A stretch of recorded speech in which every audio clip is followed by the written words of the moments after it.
Hello everyone, Jack Devin here from Moonlight Tours, and right now I want to go over what to have for your very first paranormal investigation if you decide to start doing these on your own. Now, to start this off with, I would recommend that you have a EMF reader. Now, the importance with this is that this picks up electromagnetic frequencies, hence the name EMF meter. Now, the thing about this is that it has, I would say, about a 12-inch range or so. And specifically that is that it has a little bit of a overarch to it and goes to the side. So anything happening from here back, it's not going to really have anything. And it's picking some stuff up via the cell phone. Then if I have it back here, it's picking up my mic. What's important about that is that it has it so that you're able to get a baseline in regards to if there is or isn't electromagnetic frequency, which is very synonymous, or I should say, very typical of if there is any activity happening. Moving on, something I would recommend, and I got this from my mentor, Amy Davis, is that it is a cat ball. Now, the thing about these, what's great is that you set it and forget it. And spirits like to use these. In other instances, when we've actually used these, we've actually had these lined up, and some spirits like some of them more than others. And when we move the cat balls to a different spot, just right there, the same cat ball will go because for whatever reason, they want to touch that same one. What's nice is that this is a visual indicator exactly like the EMF meter. So this is nice. And if you are in a darker environment, let's say in a cemetery, or you are in a building and there's a spot, this will let you know if something is there. A point I want to make real quick is with me, I like to use my hands when I talk. And so if it's on a counter, I've been trying and have been breaking the habit of using my hands in regards to touching the counter because that will set it off and give you a false reading. Another thing that you can use as well is a pendulum. Now, the pendulum, what's really nice about this is that a lot of spirits like to use this. And starting off, I didn't really give honestly much thought to pendulums. However, the more I do this, the more I realize how spirits like to use different pieces of equipment, that being the pendulum as well. So if you wanted to, let's say, do a yes, which is in my standards back and forth, left and right is no. If it's a maybe or they're not sure, they can start doing circles. It just depends on what you tell the spirits. Hey, this is the best way to communicate with me. Um, but when you do this, giving them instructions on how to correctly use it when you're somewhere is ideal. Because if it's doing this or that, you're not sure if it's a yes or a no unless you say front and back is yes. Can you give me a yes? Side to side is no. Can you do no? Can you make the pendulum stop?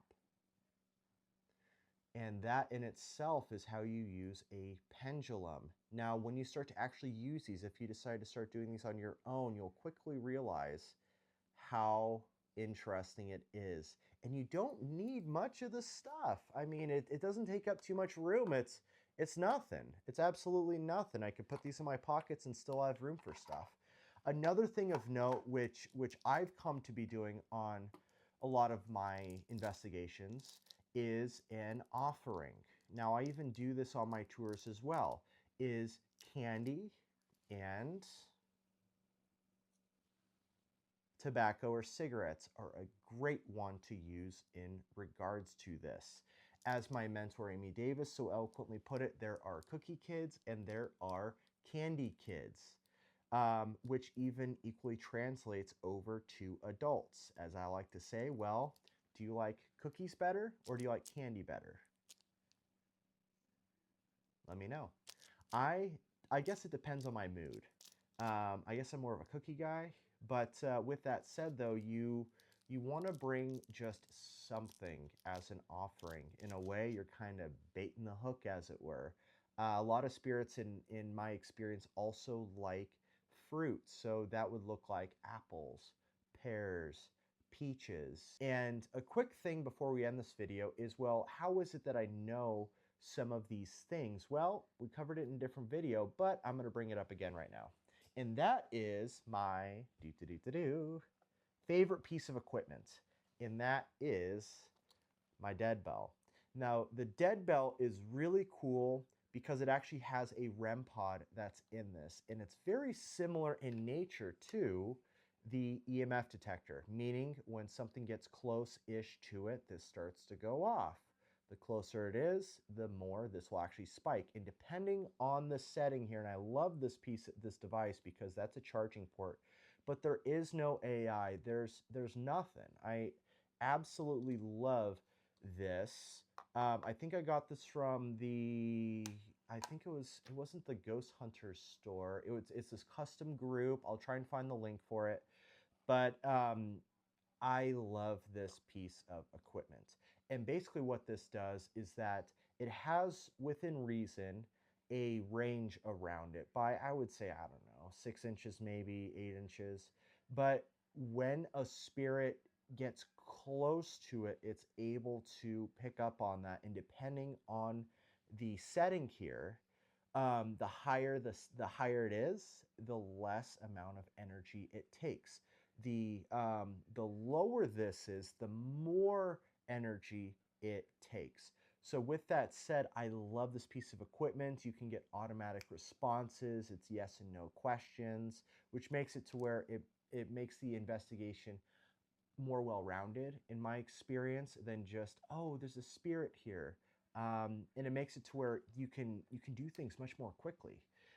Because if you say, because some spirits may not even care about this, they may not even want to be a part of this at all. And so that's why I like to bring these different pieces of equipment, is so that they have options. Um, and the dead bell, some spirits don't like it. A lot do, and they find it interesting. I've even had instances where spirits will actually fight over the dead bell because they find it so cool. It's one of my mainstays. I absolutely love it.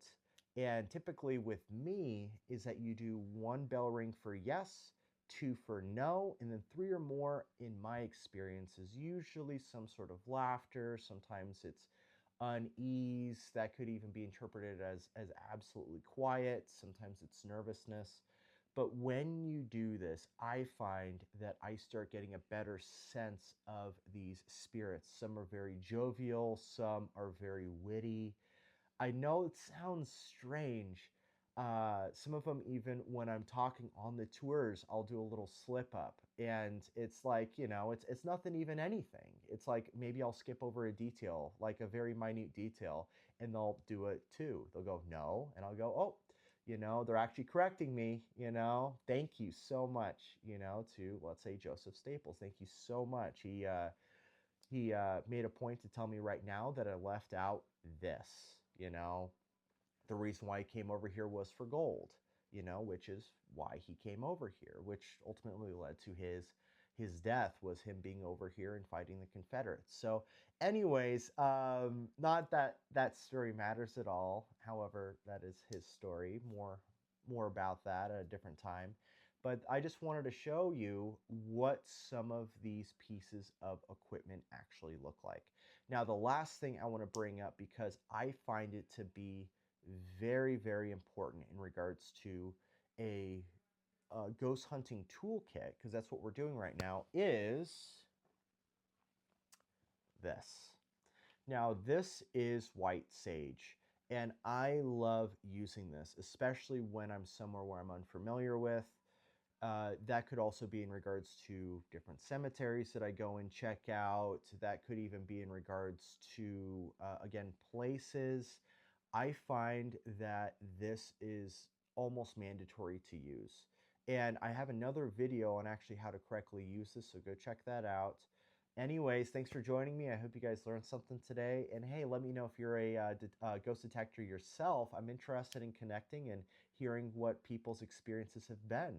And until next time, this was Jack, and I'm the owner and operator of Moonlight Tours right here out of beautiful Placerville, California, right here in El Dorado County. Alrighty, until next time, thank you. Bye.